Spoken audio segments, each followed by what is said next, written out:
बुधवार को सदन में प्रधानमंत्री नरेंद्र मोदी ने अलग अलग मुद्दों को लेकर विपक्ष पर पलटवार किया। किसानों के मुद्दे पर बोलते हुए प्रधानमंत्री मोदी ने कहा कि वो खुद किसानों के आंदोलन को पवित्र मानते हैं, इसे अपवित्र करने वाले आंदोलनजीवी हैं। मैं हैरान हूं, पहली बार एक नया तर्क आया इस सदन में कि भाई हमने मांगा नहीं था तो दिया क्यों?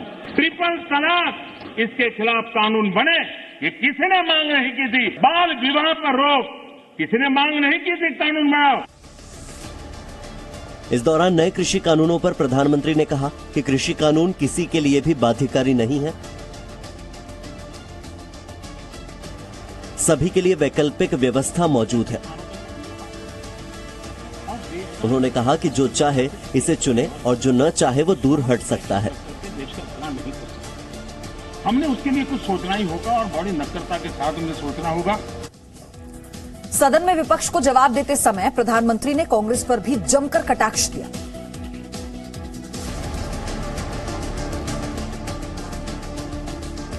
बुधवार को सदन में विपक्ष को जवाब देते हुए प्रधानमंत्री मोदी ने कांग्रेस पर जमकर हमला बोला।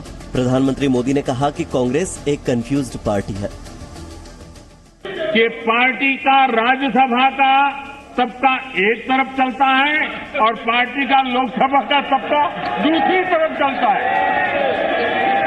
ऐसी डिवाइडेड पार्टी, ऐसी कंफ्यूज पार्टी। प्रधानमंत्री मोदी ने भोजपुरी में एक कहावत का उदाहरण देते हुए कांग्रेस पर कटाक्ष किया। ना खेलब ना खेल देव, खेलबे बिगाड़ब। न खेलूंगा न खेलने दूंगा, मैं खेल को बिगाड़ के रखूंगा।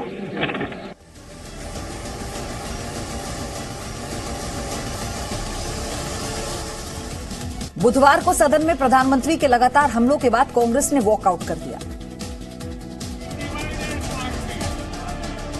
बुधवार को प्रधानमंत्री के एक के बाद एक हमलों ने कांग्रेस को इतना परेशान कर दिया कि पार्टी सदन से वॉकआउट कर गई। पार्टी के सांसद अधीर रंजन चौधरी ने कहा कि प्रधानमंत्री की बातों से हमें कोई संतोष नहीं हुआ, इसीलिए सदन से वॉकआउट कर गए। फिर अंतिम तक हमें ये उम्मीद था कि प्राइम मिनिस्टर शायद हमारा बात पे वो गौर करेगा और कुछ ना कुछ ऐसी बात वो कहेगा जिसमें हमारे संतुष्टि होगा, लेकिन कोई संतुष्टि नहीं मिला। इसलिए मजबूरन होकर हम सदन से वापस। इस दौरान सांसद अधीर रंजन चौधरी ने कहा कि ऐसा कानून लाना चाहिए था जो सबका फायदा करे। किसानों के लिए ये कर रहे वो कर रहे हैं, कहते कहते वो ये भी कह दिया हमारा कानून में किसी को लाभ हो सकता, किसी को नुकसान भी हो। तो मैंने कहा आप क्यों ऐसा कानून ला रहे हो कि किसी को लाभ होगा? हम तो सबके लाभ के लिए आपको कानून लाना चाहिए था। बुधवार को प्रधानमंत्री के संबोधन के जवाब में कांग्रेस प्रवक्ता रणदीप सुरजेवाला ने एक के बाद एक कई ट्वीट किए। बुधवार को प्रधानमंत्री मोदी के कांग्रेस पर कटाक्ष किए जाने को लेकर पार्टी के राष्ट्रीय प्रवक्ता रणदीप सुरजेवाला ने कई ट्वीट किए। प्रधानमंत्री के किसान आंदोलन को आंदोलनजीवियों द्वारा अपवित्र किए जाने के मुद्दे पर सुरजेवाला ने ट्वीट कर लिखा कि आंदोलनकारियों को खालिस्तानी, नक्सली, पाकिस्तानी, चीनी और आतंकी बताने वाली भाजपा के यशस्वी प्रधानमंत्री उनके आंदोलन को पवित्र बताने लगे हैं। जितना मुंह उतनी बातें, लेकिन मतलब किसी एक का भी नहीं। गुमराह करके शासन की ये दोगुली पद्धति मोदी ही दे सकते हैं। वहीं कांग्रेस को कंफ्यूज कहने को लेकर सुरजेवाला ने लिखा, विभाजन वीर मोदी जी, कंफ्यूज कांग्रेस नहीं आप हैं। आप लोकतंत्र की आड़ में तानाशाही शासन प्रणाली के सबसे बड़े उदाहरण हैं। आपके सामने न अपील है, न दलील है और न ही मानवीय संवेदनाएं। इसका सबसे शर्मनाक उदाहरण है 220 आंदोलनकारी किसानों की मौत पर आपकी चुप्पी। #लोकसभा। कांग्रेस महासचिव प्रियंका गांधी ने नए कृषि कानून की तुलना राक्षस से की है। बुधवार को कांग्रेस महासचिव प्रियंका गांधी वाड्रा ने सहारनपुर में किसान महापंचायत को संबोधित किया। इस दौरान कांग्रेस महासचिव ने नए कृषि कानून का विरोध करते हुए इन कानून को राक्षस बताया।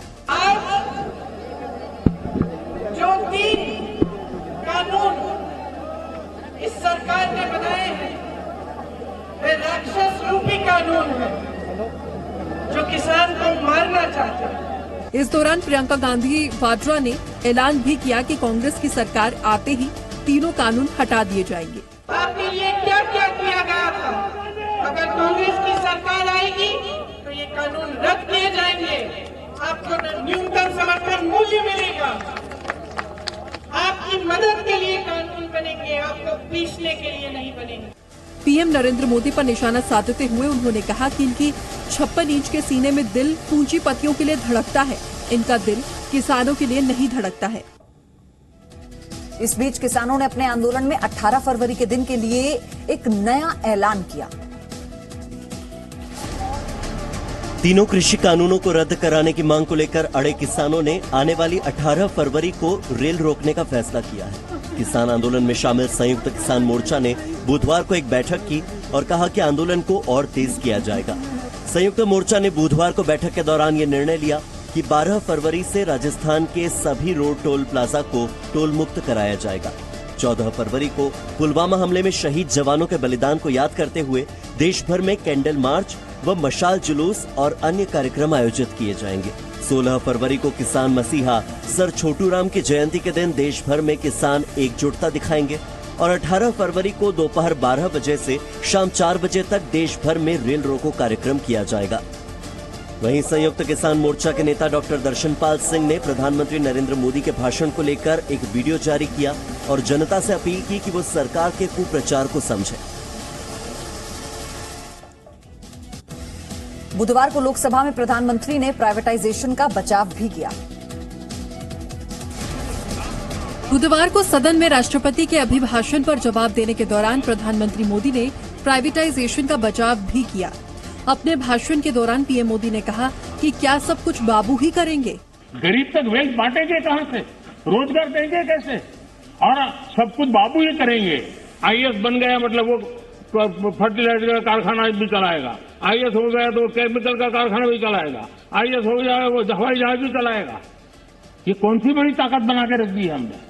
बाबुओं के हाथ में देश दे करके हम क्या करने वाले हैं? हमारे बाबू भी तो देश के हैं, तो देश का नौजवान भी तो देश का है। हम हमारे देश के नौजवानों को जितना ज्यादा अवसर देंगे, मुझे लगता है उसको उतना ही लाभ होने वाला है। पीएम मोदी ने लोकसभा में कहा कि आज दुनिया बदल चुकी है, समाज के अंदर ताकत है, देश के अंदर ताकत है, हर किसी को अवसर मिलना चाहिए, वेल्थ क्रिएटर भी जरूरी होते हैं। कनाडा के प्रधानमंत्री जस्टिन ट्रूडो ने बुधवार को प्रधानमंत्री से कोरोना के टीके को लेकर बात की।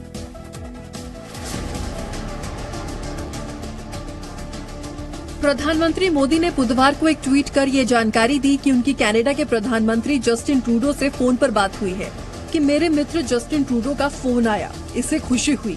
मैंने आश्वस्त किया कि भारत कनाडा द्वारा मांगे गए कोरोना टीकों की आपूर्ति को सुविधाजनक बनाने के लिए पूरी कोशिश करेगा। हम जलवायु परिवर्तन और वैश्विक आर्थिक सुधार जैसे अन्य महत्वपूर्ण मुद्दों पर सहयोग जारी रखने पर भी सहमत हुए।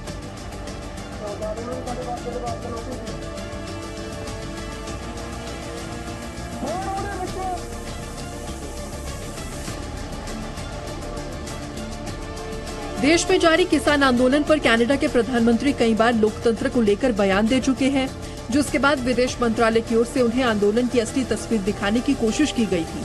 हालांकि इस बीच कनाडा के कई सांसदों ने किसान आंदोलन को अपना समर्थन दिया था। आज राज्यसभा में रक्षा मंत्री राजनाथ सिंह चीन के साथ जारी सीमा तनाव पर रिपोर्ट पेश कर सकते हैं। रक्षा मंत्री राजनाथ सिंह आज राज्यसभा में वास्तविक नियंत्रण रेखा पर भारत और चीन के बीच जारी तनाव को लेकर एक रिपोर्ट पेश कर सकते हैं। इस रिपोर्ट में रक्षा मंत्री वहां के ताजा हालात से अवगत कराएंगे। रक्षा मंत्रालय की तरफ से बताया गया है कि राजनाथ सिंह वर्तमान में एलएसी के हालात कैसे हैं और दोनों पक्षों के बीच बातचीत कहां तक पहुंची है, इसका पूरा ब्यौरा देंगे।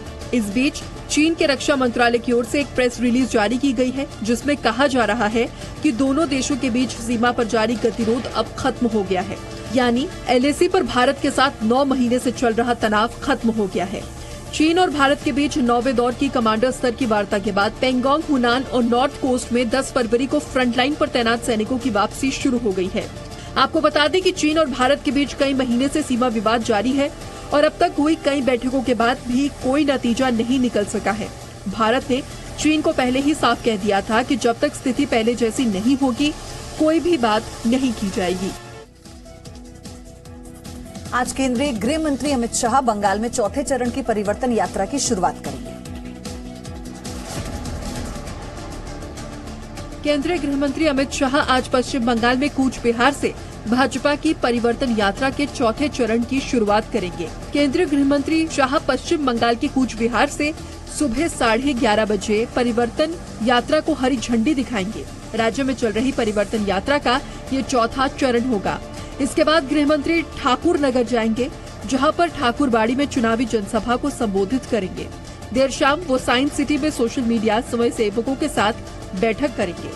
गृह मंत्री का ठाकुर नगर दौरा काफी अहम माना जा रहा है, क्योंकि इस इलाके में रहने वाले मतुआ समुदाय ने CAA को जल्द लागू करने की मांग की है। इस इलाके में केंद्र का नागरिकता संशोधन कानून बेहद अहम माना जा रहा है। भाजपा ने पश्चिम बंगाल की सभी 294 विधानसभा सीटों तक पहुंचने के लिए 5 चरणों में परिवर्तन यात्रा निकालने की योजना बनाई है।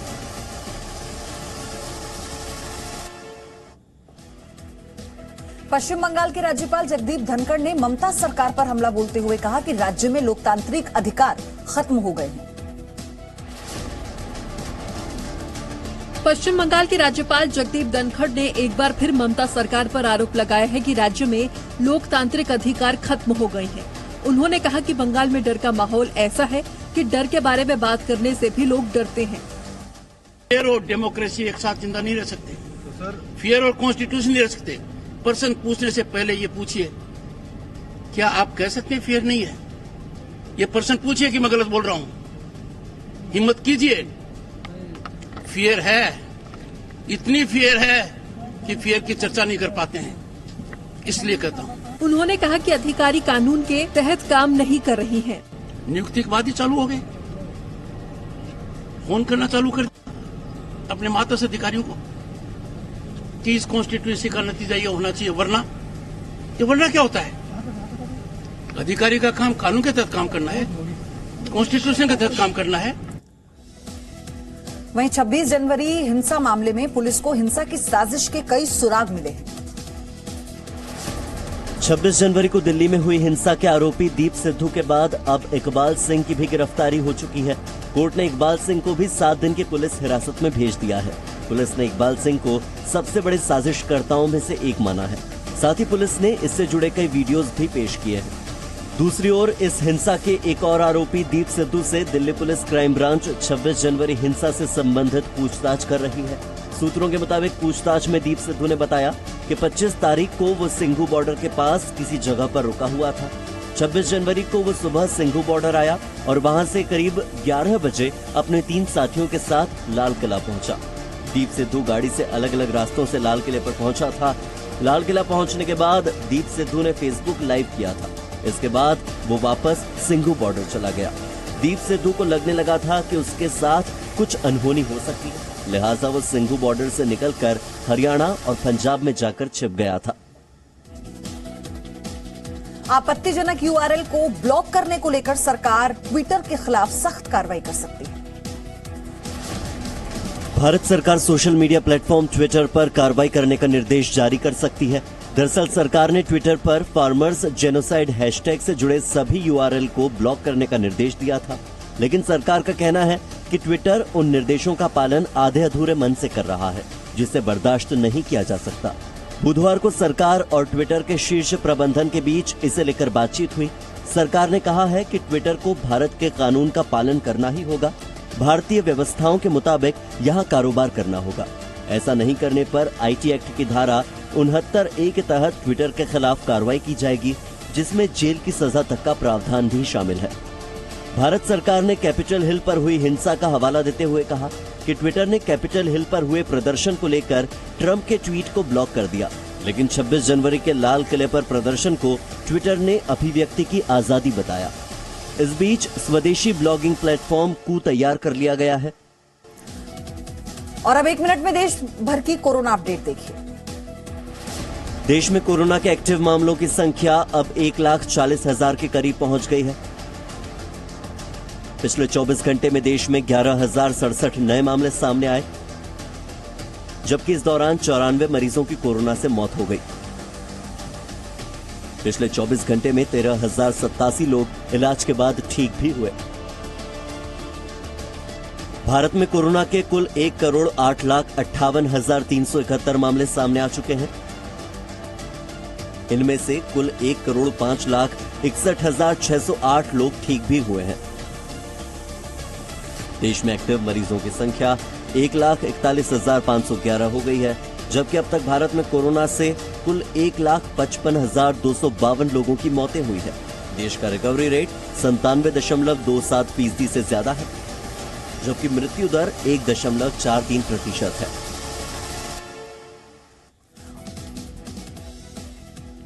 दिल्ली में भी एक्टिव मरीजों की संख्या अब 1100 से नीचे आ चुकी है।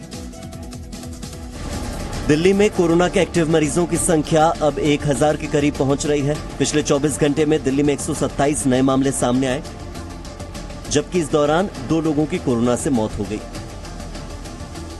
वहीं पिछले 24 घंटे में 131 मरीज इलाज के बाद ठीक हो गए। दिल्ली में कोरोना के कुल 6,36,388 मामले सामने आ चुके हैं। इनमें से 6,24,457 लोग इलाज के बाद ठीक भी हुए हैं, जबकि एक्टिव मरीजों की संख्या 1,046 हो गई है। दिल्ली में कोरोना से कुल 10,884 लोगों की मौत हो चुकी है। दिल्ली में कोरोना का रिकवरी रेट 98% से भी ज्यादा है, जबकि कोरोना से मृत्यु दर 1.7% के करीब है।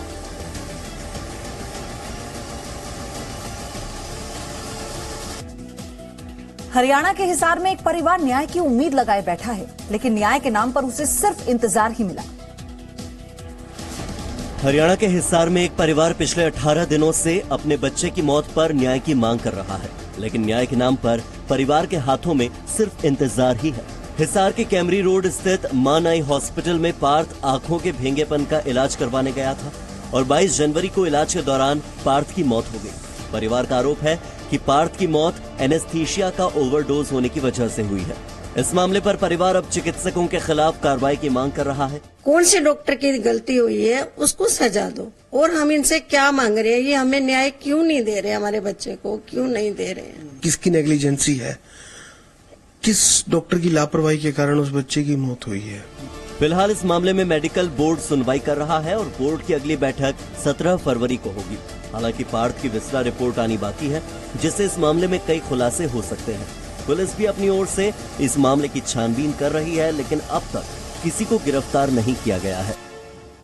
Presenting B News app available on Google Play and App Store. Download it now.